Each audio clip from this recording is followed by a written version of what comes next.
Έφτασα από το Tractor Shop. Έχουμε ένα Renault 70, το οποίο είχε μηχανικό τιμόνι.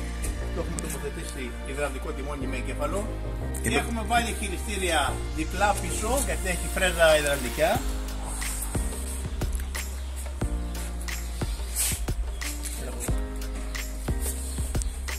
Και τώρα το έχουμε βάλει και χειριστήριο εδώ. Πρώτα Renault και ειδικά τα παλιά μηχανήματα έχουν πρόβλημα με τα υδραυλικά.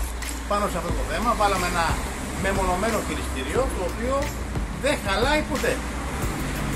Κάναμε την εφαρμογή, το τοποθετήσαμε, το δοκιμάσαμε και να το αποτέλεσμα.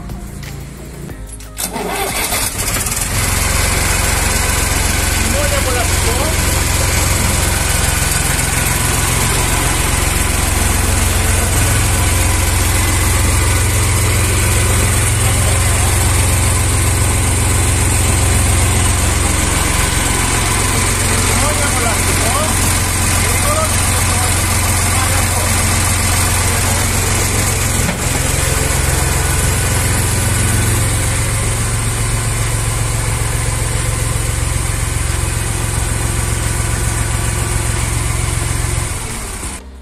Έτσι με ένα απλό χειριστήριο τελειώσαν τα προβλήματα για το κάτω του Tractor Shop.